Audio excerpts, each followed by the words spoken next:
Hey everyone! Today we're going to show you how to make a classic potato salad. This recipe is perfect for picnics, BBQs, or any summer gathering. To start, you'll need to gather your ingredients.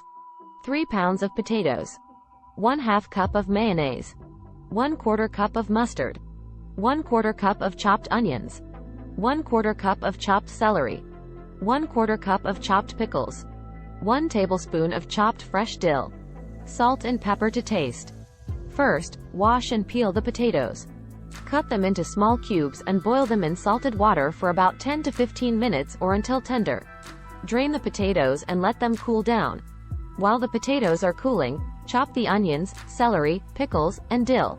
In a large bowl, mix together the mayonnaise, mustard, onions, celery, pickles, and dill. Add salt and pepper to taste. Once the potatoes have cooled down, add them to the bowl with the dressing. Gently mix everything together until the potatoes are coated in the dressing.